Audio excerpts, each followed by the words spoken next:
자, 여러분들 안녕하셨어요? 오늘은 우리가 보통 우리가 밥 먹고 난 다음에 보리차 먹죠? 그래서 그 보리에 대해서 잠깐 설명할 거예요. 우리가 보리 하면은 참 많이 써먹어요. 보리로 엿질금 해서 먹기도 하고, 식혜 먹기도 하고, 보리밥 먹기도 하고, 또 뭐 옛날에 뭐 보릿고개 이런 얘기도 하고, 더군다나 요새는 이제 보리가 농약을 별로 안 치죠. 네, 그러다 보니까 무공해 식품으로 인식이 돼서 더 많이 소비가 좀 되는 것 같아요. 보리를 한문으로요, 이렇게 써요. 근데 이게 이제 올레자에다가 이거 오다라는 뜻이죠. 올레자. 거기다가 요거를 붙였는데, 옛날에는 보리를 가을에 심죠. 가을에 심어서 겨울을 지나 봄을 지나서 초여름에 쓰고 그래요. 그죠? 그러다 보니까 사실 겨울에는 아무것도 안 자라요. 그런데 늦가을에 심어놓은 보리가 다음에 어김없이 나오더라는 거예요. 그래서 예전에 해마다 오지 말라 해도 또 오는구나. 그래서 이걸로 썼대요. 해마다 오는 거. 그리고 이게 발바닥 모양 같아. 이게 모양이. 이게 뭐냐면은 보리는 초봄이나 늦겨울 이럴 때 이제 보리가 웃자란다고 그러죠. 그러면 가끔 시골에서 보리 밟기 해보셨어요? 그런 거로 보리를 밟아줘야 더 잘 자라요. 그래서 이게 발바닥 모양이래, 이게 옛날에. 그러니까 해마다 오는 건데 그걸 발바닥으로 밟아주는 거. 그래서 이제 요거를 맥이다 해서 이제 보리로 우리가 쓰기 시작했대요. 근데 옛날에는 이 보리나 밀을 구분을 잘 못했대요. 그래서 어느 문헌을 보면은 이 맥이라고 하는 거를 밀맥으로 써요. 밀맥. 그러니까 우리는 지금 맥하면은 다 보리로만 알죠. 그죠? 그런데 옛날 고서에는 밀의 의미가 있어요. 밀. 그래서 이제 그거는 이제 고서를 번역하는 사람들이 그걸 이제 잘 해야 되죠. 잘못하면은 이제 엉뚱하게 번역이 되는 거죠. 그럼 옛날에는 요거를 밀로 쓰면은 보리는 뭘로 썼을까? 진짜 보리는 이게 클모자래. 클모자. 그러니까 우리가 지금도 보리하고 밀하면 보리를 대맥이라고 그러죠. 대맥. 큰 대자를 써서 대맥이라고 그러고, 밀은 소맥이라고 해요. 소맥. 우리 뭐 가끔 밀가루 보고 소맥분 이런 거 들어보셨죠? 그러니까 밀에 비해서 보리가 더 크대요. 예, 크기가. 그래서 예전에 큰 대자를 써서 대맥이다 이렇게 얘기를 했대. 그리고 요 모자는 클모자래. 클모자. 그러니까 요 모를 보리로 쓰고, 옛날에는 이 맥을 밀로 썼대요. 처음에는. 그랬다가 요거에다 이제 이걸 더해서 이제 보리 모자를 이렇게 쓰기도 하죠. 그러니까 요 맥자를 더 붙여서 그래서 쓰기도 하는데, 그래서 이제 요런 걸 왜 얘기를 하느냐? 예전 고서를 보면요, 훈몽자회라는 책이 있어요. 훈몽자회. 우리나라 최초의 국어사전이에요. 세종대왕님이 훈민정음 창제하셨죠. 그 이후에 최세진이라는 분이 우리나라 최초로 이제 훈민정음을 이용해서 국어사전을 편찬하셨어요. 그러니까 거기에 보면은 이 맥이 나오는데 거기 보면은 밀맥이로 나와요. 우리나라 최초의 국어사전에도. 그리고 우리가 먹는 모밀 있죠, 모밀. 메밀이라고 하는 거. 그거를 옛날 한문을 보면은 목맥이라고 그래, 목맥. 나무 모자 쓰고. 그래서 어떻게 보면은 목맥 이상하죠? 이게 어떻게 보면 이게 나무 모자에다가 요거 밀맥자라고 생각해봐요. 그러면은 모자와 밀자를 따면 모밀이 되겠죠. 이게 이제 옛날 이두문자예요. 그러니까 우리가 이제 한문이라고 하는 거는 다 중국에서 만든다고 생각했는데 그렇지 않아요. 우리가 만든 한자도 많고, 우리가 음과 뜻을 가차 해서 이게 이두문자로 만든 게 많은데, 예전에는 이제 모밀이라는 단어를 어떻게 썼을까? 그거를 나무 모자 모에다가 맥 하면은 밀맥에서 모밀. 그러면 이게 모밀이 해석이 되겠죠. 그죠? 그래서 지금의 메밀이 되는 거예요. 요런 걸 이제 알 수가 있는 거죠. 근데 그 보리를, 우리가, 재밌는 게 있는데요. 이 보리는 그 겨울에 자라요. 겨울에 자라다 보니까, 농업에서 그 유명한 게 있는데요. 이제 추나철이라고 하는 게 있대요. 추나철이.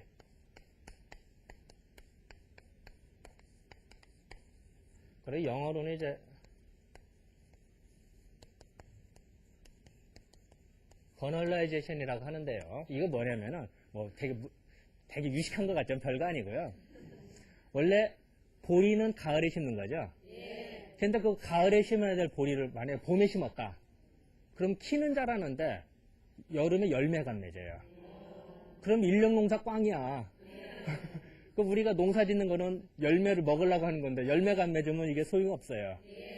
이제 그래서 그거를 가을에 심어야 될 보리를 봄에 할 수 없이 농사철이 밀렸다든지 땅이 벌써 겨울이 돼서 추우면 심을 수가 없잖아요. 그러니까 할 수 없이 이제 봄에 심어야 되는 때는 저온철이를 해줘요. 그것을 심으면은 정말 열매가 맺어요. 정말 신기하게도. 그거를 농업에서는 추나철이라고 그래요. 용어를 써서. 그래서 이제 이것이 1920년대에 모스크바의 루센코 박사에 의해서 이게 발견이 됐대요. 그러니까 전 세계적으로는 되게 혁명적인, 농업에서는 혁명적인 사건과 같아요. 그런데 저도 그렇게 배웠어요. 저는 이제 서울농대를 졸업을 했거든요. 서울농대를 다니면서 그렇게 배웠고, 그렇게 교과서도 써 있었는데, 저는 이제 공부를 하다 보니까, 우리나라에 1600년대 경북 지역에서 농가 원령이라는 책이 있어요.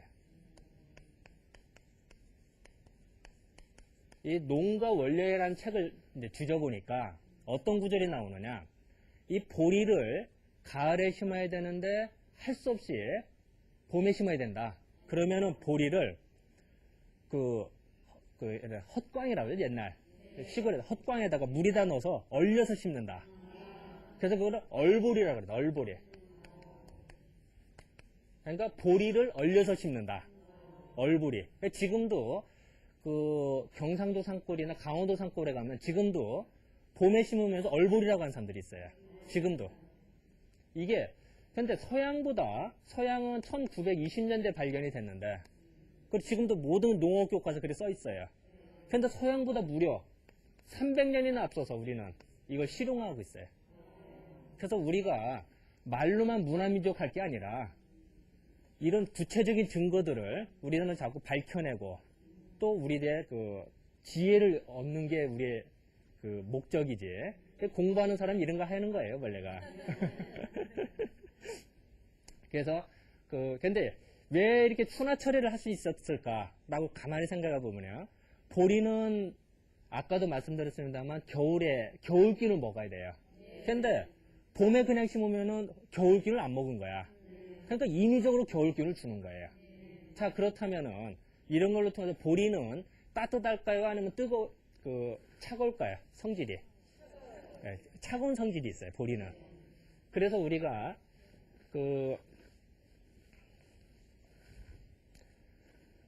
우리가 아이들 이제 설사를 한다, 이러면 우리가 장염에 걸렸다 이런 얘기를 하죠. 이 장염 걸렸다는 게 설사 작작하는데 염이라고 하는 게 불화가 2개야. 이 불덩어리래. 이 대장이 장이 불과 같이 끓는데요. 그래서 설사를 하는 거예요. 우리가 장염이라고 우리 의뢰 하잖아요. 근데 우리가 설사했을 때 뭐를 줘? 보리 쳐주죠? 그죠? 왜 그럴까? 불을 꺼야겠거든. 그러니까 보리 쳐 먹으면 열이 꺼져요. 실질적으로 설사가 멎어요. 또 어린아이들이, 갓난아이들이 감기 걸렸다든지 아니면은 뭐 이유 없이 열이 오른다든지 그러면 우리 되게 어떻게 해요? 집에서 의뢰에 보리 쳐주죠. 그거 이유도 사실은 열을 끄기 위한 이런 방법 중에 하나가 되죠. 자, 그러면은 이 보리는 몸이 열이 많은 사람이 좋겠어요? 아니면 몸이 차가운 사람한테 좋겠어요? 열이 많은 사람한테 좋아요. 그러니까 대표적인 사람들이 우리는 소양인이라고 하는, 사상의학으로 말하는 소양인들이 그 다혈질적이고 가슴이 답답하고 성격이 욱하는 성격이 있고, 그리고 우리 보통 말하는 열받친다고 하는 사람들. 그런 사람들이 보리차를 먹으면 좋겠죠. 그런데 어떤 사람은 보리차 먹고 설사하는 사람들이 있어요. 속 안 좋다는 사람이 있어요. 그래서 가끔 옥수수차를 섞어 먹는 사람이 있어요. 이런 사람은 속이 좀 냉한 사람들. 옥수수는 따뜻한 성격이에요. 옥수수 겨울에 자라는 거 봤어요? 옥수수는 여름에 자라는 거예요. 그래서 따뜻한 성격이 있어요. 그러다 보니까 이제 배가 차가운 사람이라든지 속이 냉한 사람들은 보리에다가 옥수수 섞어 먹는다, 옥수수차를 먹는다 이러는 거죠. 또 우리 보리로 만든 술이 있죠. 그래서 맥주라고 그래요. 맥주. 보리 맥자 써서 맥주. 맥주가 보리술이야. 맥주 대표 먹는 사람 봤어요? 맥주는 차가운 술이니까 차가운 술은 차갑게 먹어야 더 맛있죠. 그래서 맥주는 그 냉장고에다 넣었다가 먹는 거지. 정종같이 데펴서 먹는다 이런 사람 없어요. 예. 그러면은 몸이 차가운 사람은 맥주 먹고 설사하는 사람들 있죠. 그 맥주만 먹었다면 화장실 급히 가야 되고 설사 쫙쫙하는 사람들이 있어요. 그런 사람들은 속이 차가운 소음인들이 많겠죠. 소음인들은 몸이 차가우니까 상대적으로 그 맥주를 먹고선 금방 화장실 간다 이러는 게 쉽겠죠. 사실 술이라고 하는 건 좋지는 않죠.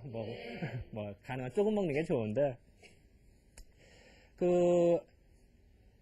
요런 보리를 또 하나 재밌는 거는 이 초봄에 보면은 이 겨울 내내 땅이 얼어요. 땅이 얼으면은 무지하게 단단해요. 이 단단한 거를 보리가 뚫고 나와. 약간 이제 늦겨울에 날씨가 좀 따뜻해졌다 이러면은 영락없이 이게 떠요. 그래서 뜬다고 그러죠. 그래서 보리갈길이라 하죠. 그죠? 왜냐면은 얼은 땅을 밀고 나올 정도로 하니까, 그 이제 찬바람 들어가면 뿌리까지 죽을 수가 있으니까, 그래서 보리발길 진압한다 해서 하는데, 우리는 그걸 보면서 왜 그럴까? 이 딱딱한 것도 뚫고 나오는 역할을 해요, 보리가. 그러다 보면 그걸 보고, 아하, 뭔지는 모르겠지만, 사람 속에서 뭉친 거를 풀어내는 역할을 하겠구나. 이런 생각을 하게 됐어요. 그래서, 우리가 실질적으로 밥을 먹고, 되게 보리차 먹죠. 그것도 밥을 먹다 보면 또 과식할 수도 있고, 또 소화가 안 될 수도 있어요. 그거를 잘못하면 식체라고 그래, 식체. 밥 먹고 체한 걸 식체라고 그러죠. 그러니까 체했다고 그래, 식체. 먹고 체한 거를 뭉친 거죠. 식체는 뭉쳐있죠. 그럼 배를 넣으면 정말 아파요.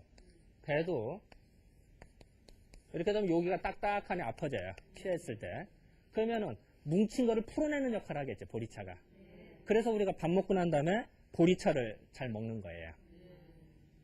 또 보리의 싹으로 만든 게 뭐겠어요? 식혜죠, 식혜. 그래서 우리가 식혜를 먹는 것 언제 먹어요? 명절 때라든지 설날이라든지 그럴 때 명절 때는 아무래도 많이 먹겠죠, 우리가 음식을. 많이 먹으면 이게 체하기 쉬워요, 과식하고.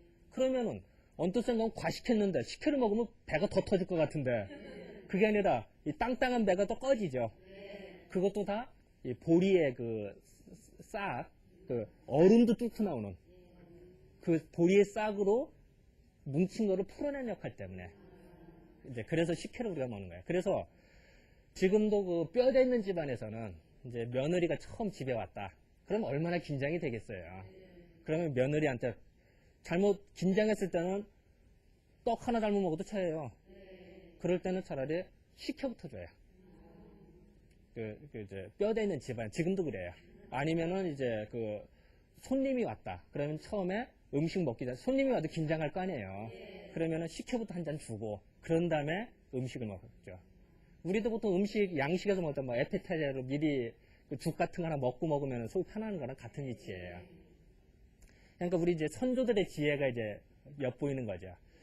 또, 우리가 그런 얘기 들어보셨어요? 이제 여자가 출산한 다음에 이제 젖이 이렇게 붉게 돼요. 그럴 때 젖을 이제 안 주고 싶다. 그럴 때 엿질병, 그 보리 싹대 그걸로 이렇게 먹는다는 얘기 들어보셨어요?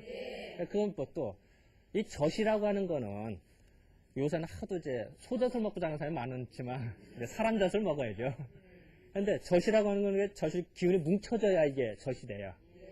근데 그거를 이제 젖을 안 주고 싶으면은 예전에 민간요법으로는 이제 그 엿질금을 이렇게 가른 거를 물에다 타서 놓으면은 휘저 놓으면은 이제 앙금은 가라앉고 위에 맑은 물이 뜨겠죠. 그거를 먹어주면은 뭉친 게 풀어지니까 젖이 저절로 살아나겠죠. 네, 그런 이제 역할들을 하게 되는 거죠. 그래서 이제 우리가 이제 일상생활에서도 이제 이렇게 하듯이 이제 보리라고 하는 거는 일단은 차가운 성격이 있다. 그래서 체질은 소양인한테 아주 더 좋을 거고, 그리고 또한 우리가 뭘 많이 먹었다, 과식했다 이럴 때 우리가 항상 보리차를 먹는 이유도 사실은 다 그 소화 흡수를 촉진시켜주는 역할 때문에 이제 그런 것도 있고, 그리고 또 하나는 아까 말씀드렸지만 그 추나철이라고 하는 거, 이런 것도 그 서양보다 무려 300년이 앞서서 우리가 됐다. 이거는 정말 그 대단한 사건 중에 하나죠. 실질적으로 제가 그 논문 쓰느라고 한 3년 걸려서 논문 써서 발표했고, 이미 이제 인정받아서 이제 교과서를 이제 받게요. 그것도. 이제 그런 역할을 이제 해주게 되죠. 또 하나 또 토막상식으로 더 말씀드리면요.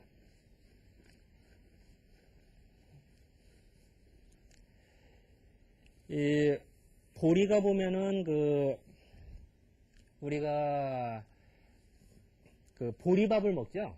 보리밥을 먹을 때 그냥 이게 찌면은 잘 안 익죠. 그래서 물에 한 잔 불린다든지 이러죠. 그것도 왜 그럴까? 보리가 자체 기운이 강한데 이게. 그러고선 이제 뭉친 거를 풀어주는 역할 때문에 이게 단단하게 뭉쳐있기 때문에 그래서 더 안 익는다고 생각을 해요. 그래서 그런 이치들을 생각을 해보면은 이제 외형적인 껍질의 두께가 아니라 한의학적으로 볼 때는 이 보리 자체의 기운이 이렇게 했다가 팍 퍼져나간 역할을 해주나 봐요. 그런데 이 나가는 기운이 강하다는 얘기는 껍데기 싸고 있는 기운이 또한 강해져. 스프링도 어떻게 돼요? 누르는 힘이 강해야 탁 튀죠. 그런 거랑 똑같아요. 이제 그런 식으로 요 기운이 강하기 때문에 아까 익을 때도 물이 더 오랫동안 불려야 오랫동안 불려야 이게 잘 풀릴 거 아니에요? 네, 그런 역할이랑 같은 위치죠. 그래서 어쨌든 오늘은 보리에 대해서 사실 할 얘기는 많은데 시간이 없고 그래서 오늘은 보리에 대해서 설명했습니다. 그래서 그거는 소양인한테 좋다. 그래서 밥 먹고 체했을 때는 아주 좋다. 이제 이렇게 이제 정리하면 될 것 같습니다. 자, 오늘은 이 정도로 할까요? 예, 감사합니다.